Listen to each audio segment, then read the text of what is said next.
A function is a series of statements. It performs a logical operation or a set of operations, and then it returns a value. Whereas a subroutine does not return a value, but it does perform functions. There are various built-in functions in Microsoft Access. One of the easiest ways to get to them is to go to your expression builder. So I'm going to show you how to do that. If, for example, you're in a query. So what I was trying to say is one of the easiest ways to see the built-in functions is through the expression builder. So let's see, to get to that here.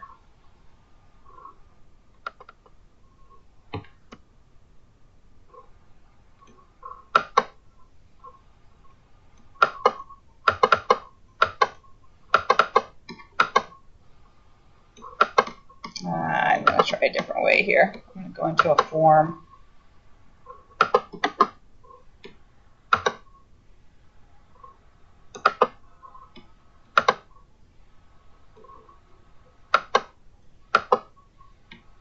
Okay, so if you click on the dot here, it brings up the expression builder, or if nothing's filled in, I think it'll allow you to select a couple different options, one of which is the expression builder. But one of the easiest ways to look at what built-in functions are in Access is to expand the functions option here. And you actually get several different things. The one is built-in functions. Then whatever database you happen to be in, if there are functions in that database, and the one that I have open today is just one of Microsoft's standard templates and a copy, an actual database built from the template called Time and Billing. It's available, as a template. If you've got specific functions in your database name will appear and you can look at the functions in there. Or you can use the built-in functions, and that gives you a good idea of all the functions that are in Access. And these all have different categories of functions. So the all is by default shown, and so you can see that there's quite some number of functions. But if you want to break them up and see, more specifically what's in a specific category, you can click on a category and then it narrows down the number of functions here. For example, these are all the conversion functions, many of which start with a C for conversion and then have the different types on here. You have a couple database functions. We have date time functions, aggregate functions, which is summing up or counting up items from the database, several different error handling functions.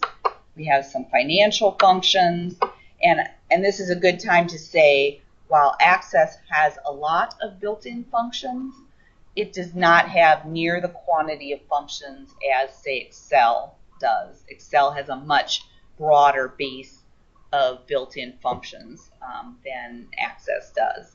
There are some general functions. Those both have to do with color. Some inspection functions, which generally have to do with inspecting your data to see if it's null or missing or whatever. Math type functions.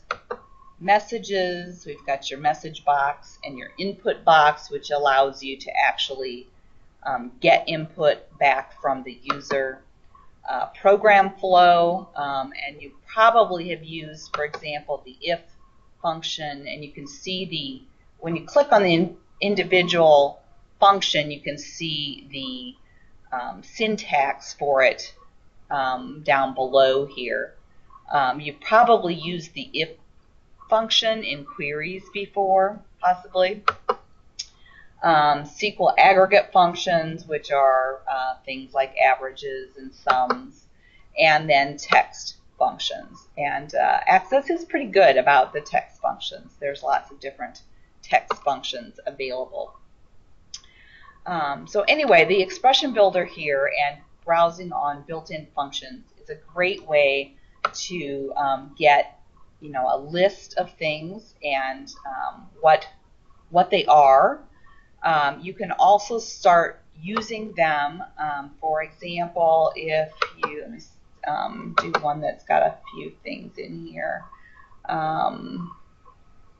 like date add, for example, you see that it takes an interval, a number, and a date.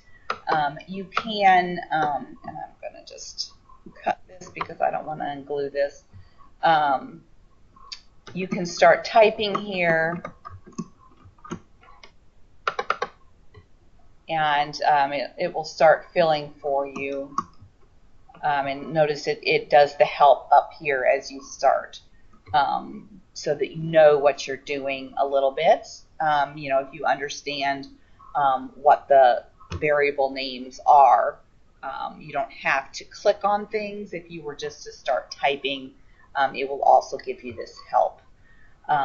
If you want more help about express functions, you can also go to this link that I have here, and that, let's see if I can click on that. Hold this up here.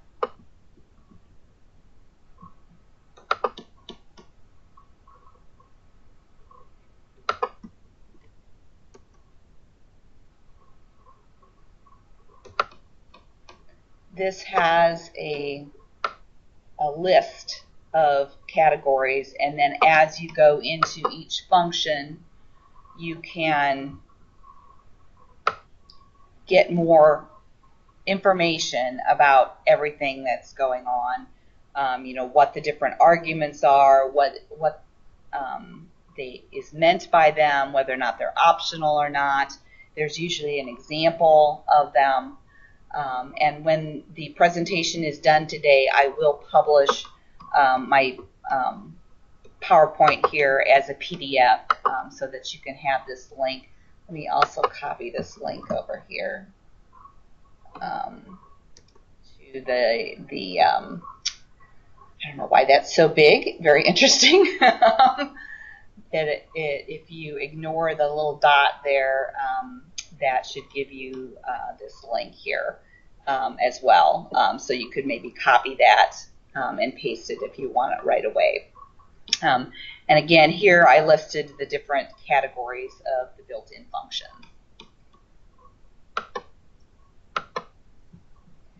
If you do have questions, please use the chat conversation, and I'd be happy to answer those questions as we go. I believe we do have everyone else muted at this point, but we will unmute towards the end and allow you to ask specific questions. I know that one of the users mentioned at the beginning that he had a question about a specific function, which hopefully we will have time to review. If not, we can always take that offline. Okay, so using functions in Access. You can use them in expressions. So you can, in the expression builder, you can use functions like we were talking about here. You could have, a control source that instead of being bound to a field, it could be, say, just make an easy example here, equal to date, like that. You don't need the parentheses for date. Date is actually one of those weird ones that most of them have parentheses like that for a function. You can do it either way, I think. But that would return today's date. You can also use them in default values. For instance, right here, in a default value spot, you could use a function or a series of functions in your string. either in a form or in a table as a default value for a specific field. You can use them in queries. I'm going to show you the payments by project query here. And so in this case, instead of using a particular field directly, I put in the field here, this function here, which is C double, and then it actually has several functions. It's got a sum value, and then it's got null zero and C double. So that's a nested section of functions. So you can use it in a query as expression. You can use a calculated field on a table. So if you're looking at a table here and you were editing a table, I don't know if customers will have a good one here, but you could add a field.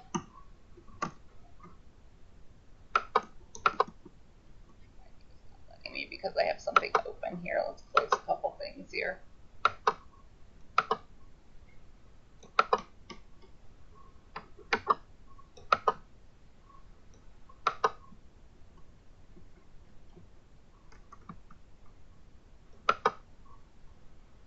Use a calculated field, and then your expression builder, you can use functions in here. Now, one thing I will just let you know is notice here that only built-in functions show up.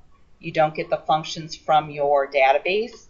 In a table, you are restricted to the standard access functions. You cannot use your custom functions as a calculated or in a calculated field in a table. That is one restriction on function use.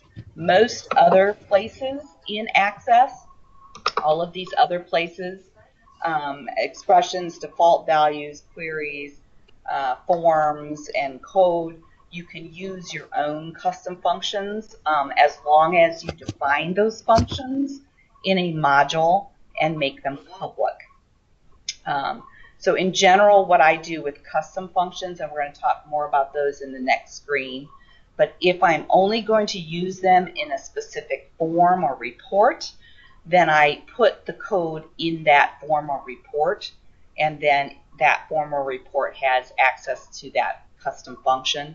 If I'm going to use it in multiple places, then I place it in a module and then make it public, and then I can use it from anywhere, including queries or whatnot. As soon as you're going to use a function in a query or in a table as a default value or something like that, then you do need to make that function public if it's a custom function. Again, for forms or reports, you can use that a function as part of a control source. Let me show that here.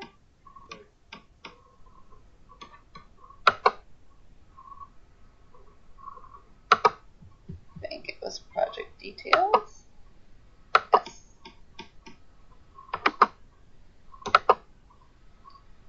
Okay, so let's see, down at the bottom here, notice that we have a control source here. It's got a project, and it's got various tabs here with details, hours, expenses, and payments, etc. And then there's a total here, as probably of the different tabs here, like of the hours, of the expenses, of the payments, and then this bottom one is probably a computation here of all of them. And so those are doing a lookup of actually a value in a query, which is total billables. That query in return uses another function to sum up things. But just so you can take a look at what that looks like here. So this is just my test data, so I don't have anything in here. But if you had, you know, say,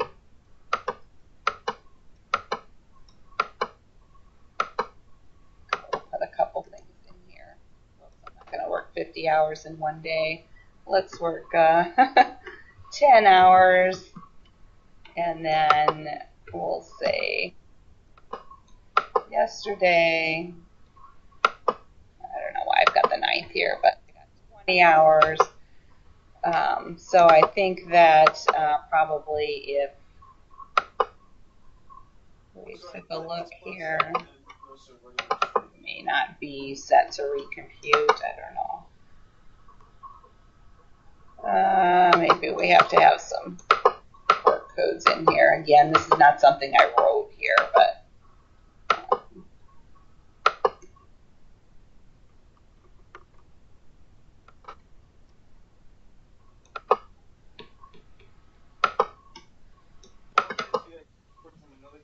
all right, well, I'd have to take a look at why this isn't working. But in any case, I think it's supposed to sum up the billables. And maybe we've got to have something else going on before, maybe, who knows, maybe it needs a specific status or something.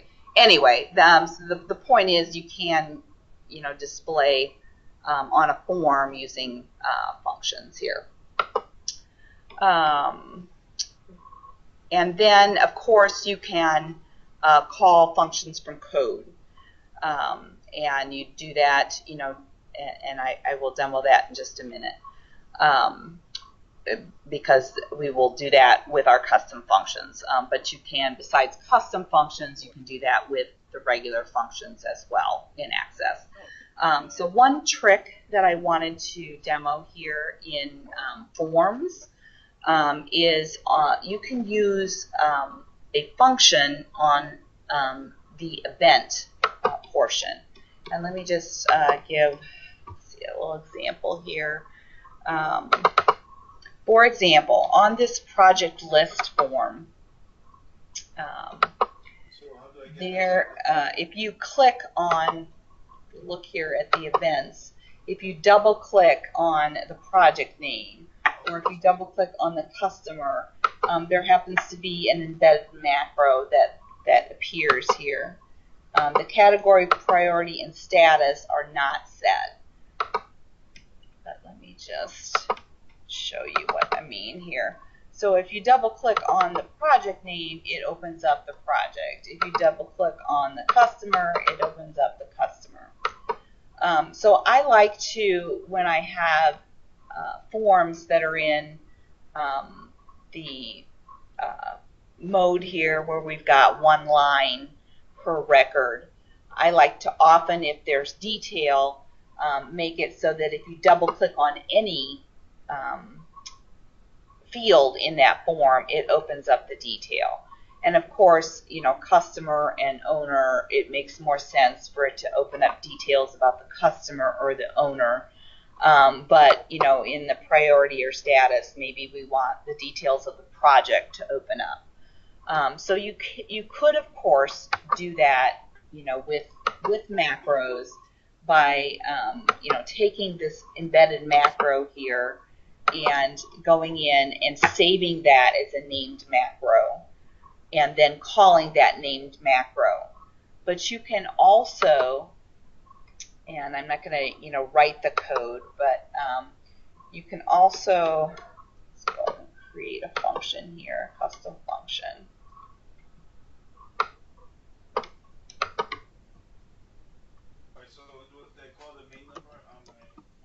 This is getting a bit to the next slide, but and I'm going to use this, and this is going to be called open details. Say, and I could, in this case, I could put this function in that particular form if I would prefer. And I'm just going to put a stop here so we can show that we're going to open it. So here, the category doesn't have an event, so I'm going to just select all three of these, and on double click, I'm going to say equals open details, this. And that is going to go into this function and do whatever. And then we would expand on that function, and we would make that function do the same thing that that particular macro did, which is to do something like, you know, a command open form, whatever the details form was with the ID, that kind of thing. So that is, you know, that's how you would do things using a function from an event. And that's a little trick. Otherwise, let me just go on here. Otherwise, what you would have to do for this particular form, if you were going to do it in the standard access way, is you would have to go in here and you would have to do this for each of the things, and then you would have to call this open detail subroutine or whatever that you made.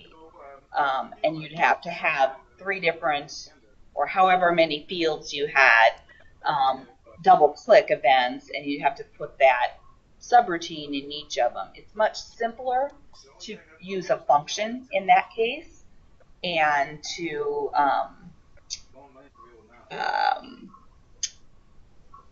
then just create one function and call it from all of the fields in the event that you want it for. Easier to maintain and easier, you know, to keep things straight. We do have a question about the expression builder, and can it show your custom-built functions from databases other than the one you're currently using? I don't think it does that. Access, when you open it, and if you were to have like several different Access databases open, maybe, but I don't think so. I actually haven't tried that, but I think that it just shows the one that you have open, the one that you're on, and then others. What's the account number? So earlier I showed several databases in the function list. I don't think so. I think that, let's go to an event builder here.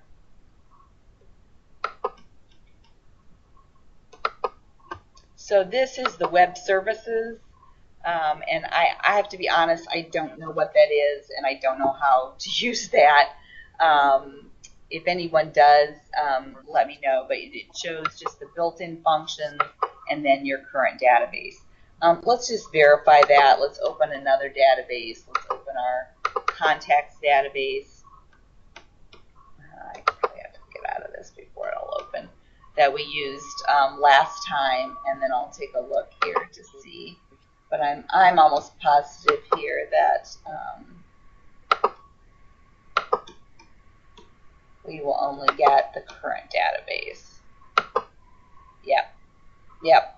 So if you were to look at this expression builder from the contacts database, then time and billing would be replaced by contacts. But I believe it is only the one here.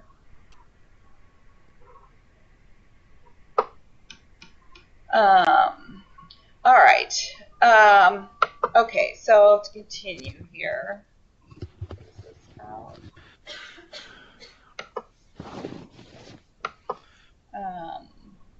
All right, so we can do things, call functions from code.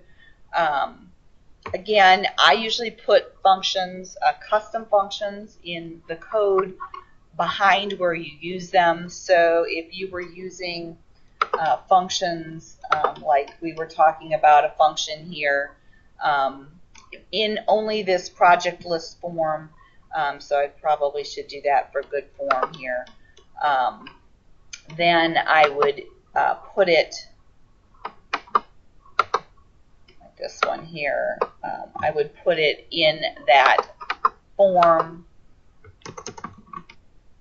And again, you don't have to make it public if that's the case. If you are using functions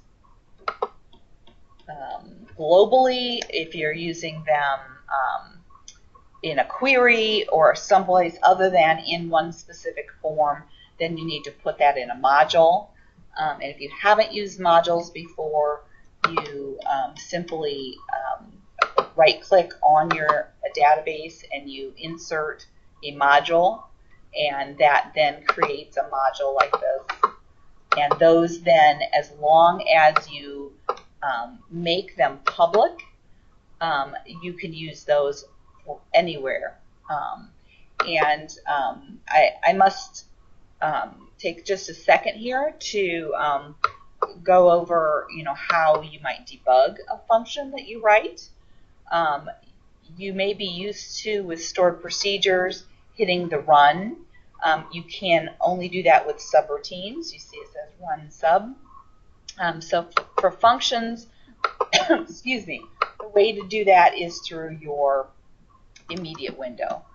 And so you would just call the function if it's a public function, like that. This particular function that I use retrieves the username, and it actually makes use of a DLL, and this is the DLL declaration. The routine that I've made simply calls that routine to get the username. So this is like if you're doing a log on, this happens to be logged on with my name. Other kinds of functions that I use frequently are things like specific date functions. There are a lot of date functions in Microsoft Access, but it's typical for a business to function on say they want to display things starting with Mondays or starting with Wednesdays or whatever their format is. So in this case, this one gets the Monday of the current week, and then it just returns whatever it is. So the current date is today, which is the 29th. It happens to be Tuesday, and what we want here is the Monday of the current week, and so it returns that back. So notice the syntax here.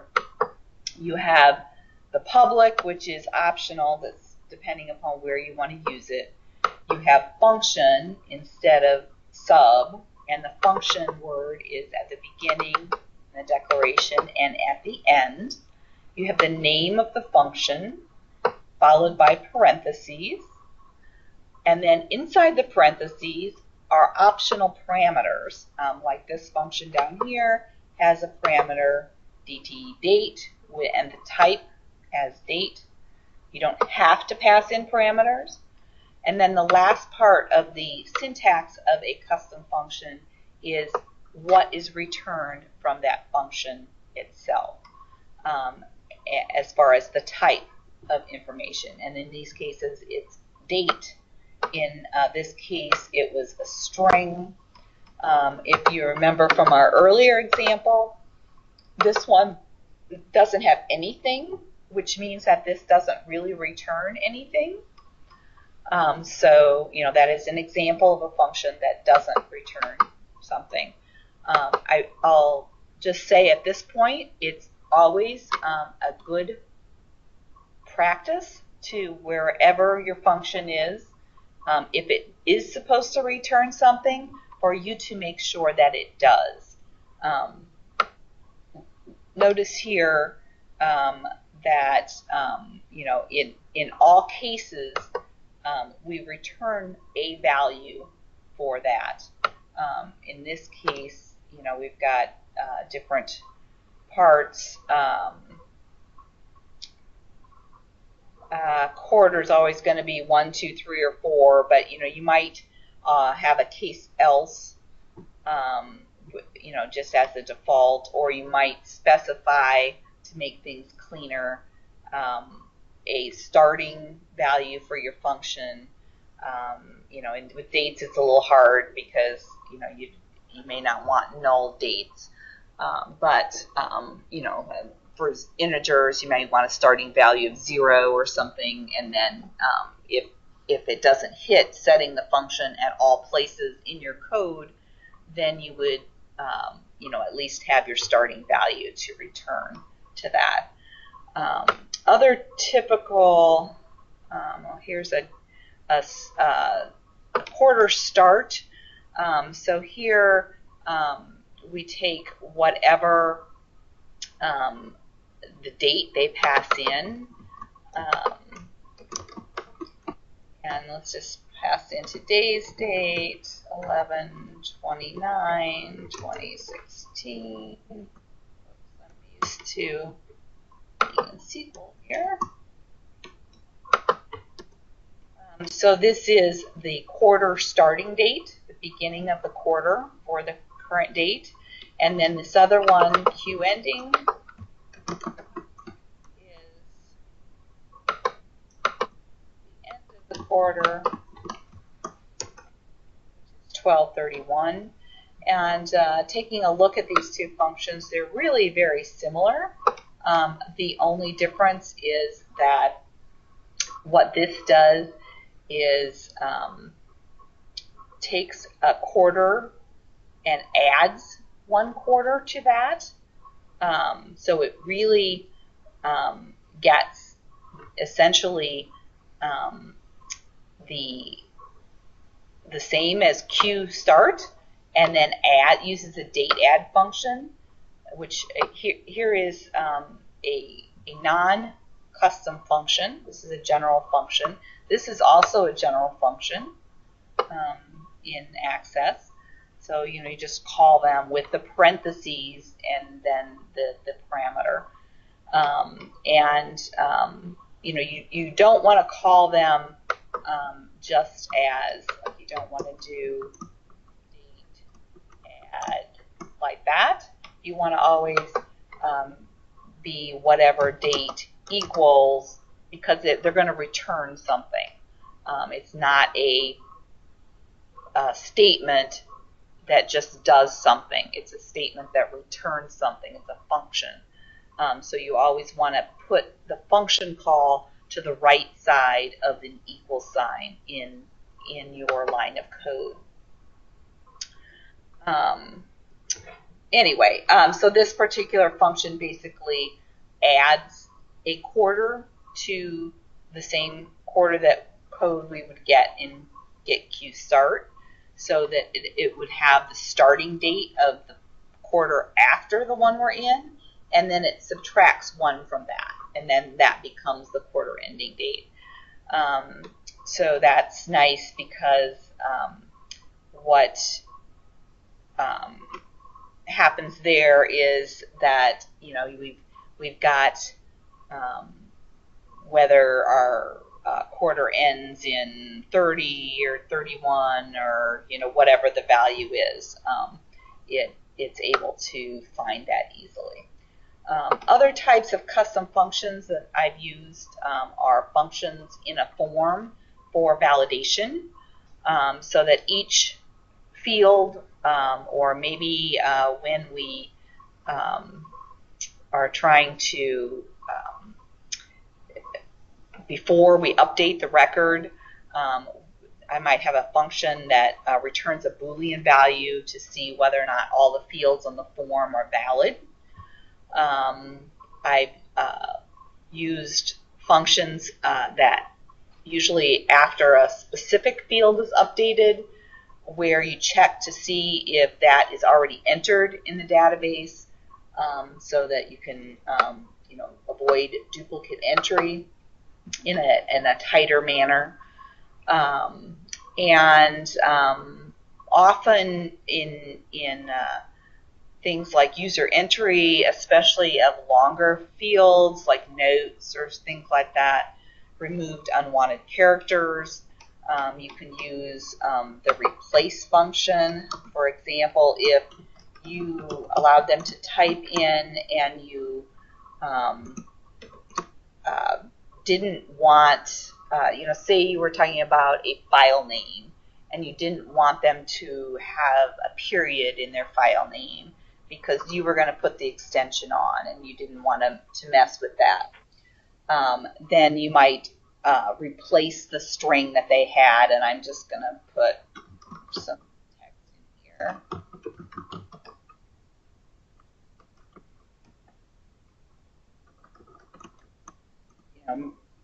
You might replace whatever, and notice the code, the help code down here as I'm typing. Isn't that nice? So in this case, I'm going to replace every dot with maybe an underscore or something like that to make my code cleaner, so that I often, have some kind of custom function to remove unwanted characters. And sometimes you can just, instead of replacing with something, you can replace it with an empty screen, and that just takes them out. But depending upon what you're doing, that may or may not be readable. So it's sometimes helpful to replace it with a text that's a little bit more generic and allowable by whatever you need it to be, but that then is still readable with their original intent in mind. All right, let's see what else. So you can also, in testing, besides using the immediate window, you could also create a subroutine. For example, you could have something called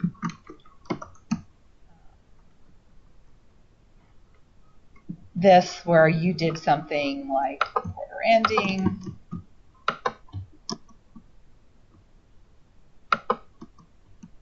maybe a message box or something like that. And then you could run that function like that. So that's another option for testing. And depending upon what you're doing, if you're going to test several things at once, you might want to do something like that. I personally like the immediate window, although it doesn't work in general for the functions that are not public.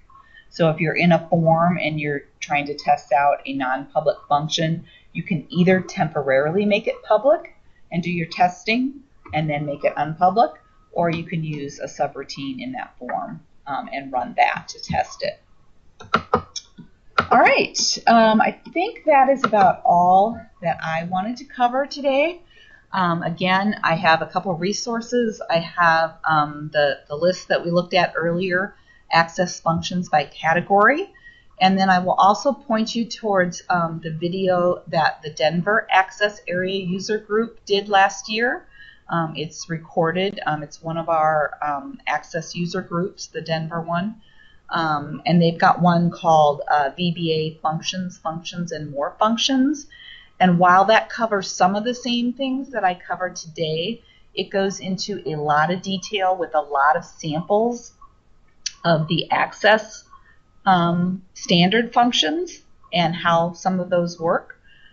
So if you're interested in that, it is about an hour and a half long, but it covers a lot of examples on the non-custom functions. All right, so I'm going to open this up here and unmute the audience so you can ask questions if you have any specific questions. Anybody have questions? Oh, I thought I unmuted everybody.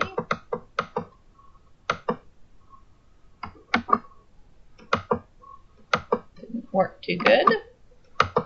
There we go. Now you're unmuted, I think. Any questions for me? Hello, Maria. Yes. Yeah, this is Giorgio from Italy. I don't know whether I can ask you the question about the the custom build function that I have for basically, I use it in order to substitute for pivot charts, which I used to use it in Access, but then they're no longer, they've been deprecated in Access, and so I'm trying to use a built-in Access function that calls Excel and creates the chart. Okay. But since I have a problem, I don't know whether I can show you my screen or not. Yeah, let's see. Let me see if I can make you presenter here. I think I did. You may have to also click the screen icon to show your screen. Icon. It's Let me down see. at the bottom Let me just near the go red back to. call button. It looks like a screen. Ah, right. Present content. Right, and then you have to choose the monitor that you want to. So what present desktop or present programs? Yeah. Present desktop is what I use. All right. Okay. Right. So let's see. Okay. Right. So can you see anything? Not yet. Yeah. Okay. So. Oops. I think I see something now. Yeah. Yep. Right. So basically, I'll show you the function. Let me see if I can get to the function. So it's rather long, but in any case, this is the point that the bit of the function that I'm having a few problems with, and you can see that the function uses a query. You can see here. I don't know if I can. You can see I'm moving the cursor. Yes, I can see that. Okay, so basically the query is this one here. What I wanted to ask you is that basically what I need from the query, it's only 3 fields out of the query in order to create the chart, because basically I don't need all the fields. Basically the only fields that I need are this one here, and then this one, and this one here, which I've just highlighted. So basically, ideally, I was thinking that unless you can actually do it via VBA in the function, I think that my take would be to actually present the function already with like a massaged query, which only gives the function only the fields that you need in order to create the chart, rather than just but the problem is that the query, one would think that you would just have to basically untick or uncheck the fields that you don't need, like this, and leave, like for example, let's see this one here, I untick it and check it. This one too. So the other ones are already, okay, these are just conditions. So let me go back to the other side. So I'm unticking the ones on to the left of the field that I want. So one would say that, okay, now I've only selected the 3 fields that I need to basically pass to the function. But the problem is that if you actually go and view the query, it gives you an error because you can see that these fields here also take. Let me see if I can zoom on the field. You can see, for example, this field here, NR1 or NR2, are these fields here which have unticked. And I was thinking that in spite of the fact that you untick them, they're still part of the query. So I was thinking that even if you untick them, they should still be able to be used in these calculated fields here, but they're not. So I'm not sure how to go about basically feeding the function, because the other solution that I was trying to, let me go to the function. The other solution that I was trying to achieve is basically to you can see that here I've defined two strings, string 1 and string 2. Right. And then basically string 1 is just the whole query. Mm-hmm. And then my idea was to replace the whole of the, well, actually not the whole of the query. Let me just go back to the query. So let me just close it without saving it. Say no. Then go to the query design view, SQL view. So basically what I did is just select anything that comes before the from clause. So basically I selected all of this and then put it into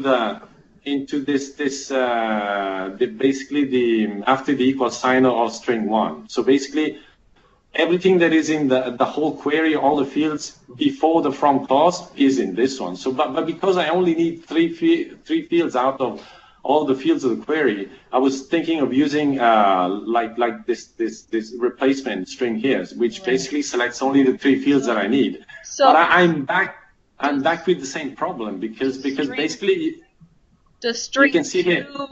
Does string 2, if you just copy what's in string 2 and you put it into a new query design window in SQL, does that?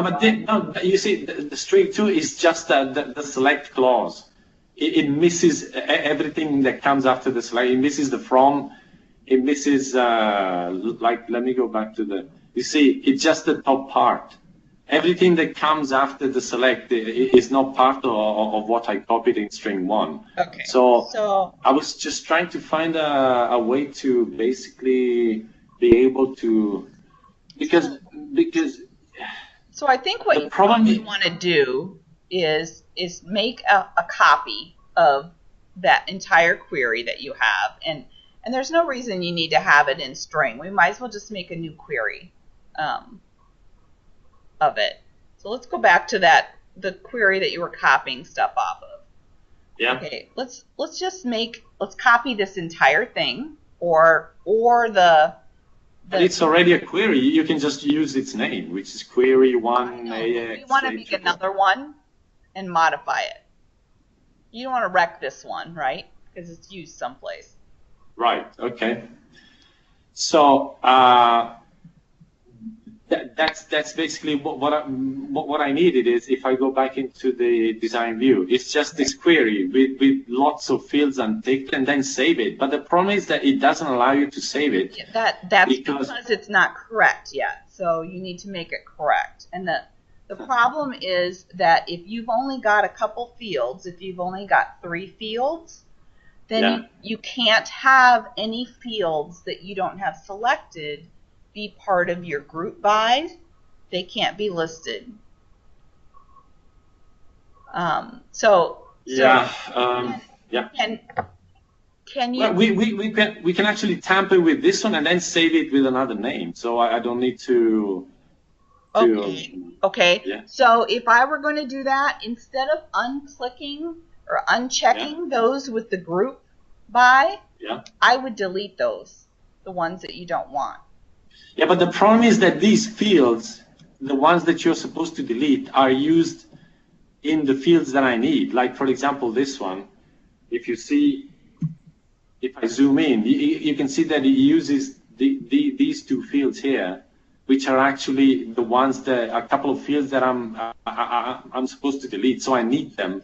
So I was thinking that keeping them, but just unticking them would solve the problem, but it doesn't because the Access query engine still wants if you want to use these fields in a calculated field, you have to tick them because I guess the Access wants to know that they exist, and so I don't know how to go. You cannot just simply delete them because I need them. So I'd be happy outside of this because this is not really a function question. This is really a query question. If you wanted to send me that whole SQL syntax and then let me know which of the fields you wanted to show, I'd be happy to give you an example of something that should work. But basically, I think you just need to modify the query in order to get that. All right. You may have to Right. use this. You may have to use a subquery. For example, let me show you that real quick. Go back to your SQL view a minute. Yeah, I'm on it. Yeah. That's. You mean SQL? SQL view? Yeah, change it to SQL. Right. So, Okay. So if you put this whole thing in parentheses, put a parentheses at the very beginning. Yeah. Okay. Oops. Oh no, wait. Hold it. Okay. Let me just unselect.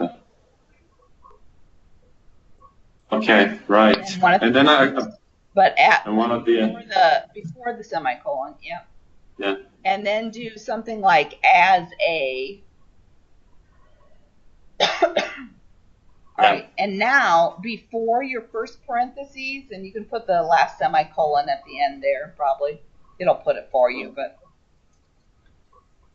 And then at the very beginning, before that parentheses, you do select, and then list the 3 names that you want. Ah, right. Okay. Right. Yeah. Let me see. Okay.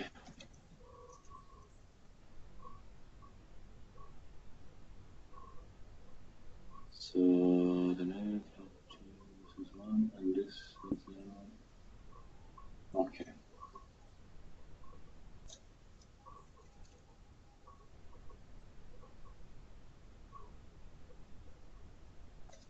Yep, just like that. I think that ought to work. Well, let's run it. See what happens. No, but okay, right. Yeah, you're right. I think it will work. That's right. There you go. Yeah. I hadn't thought about this yet. Nope, that's all right. Sometimes the simple approach is the best one. Well, thank you, Maria. Yes, I think it's going to be. All right. Well, thank you so much for joining us, and to the rest of you as well. And we're going to sign off for this time. Please join us next month. And thank you very much.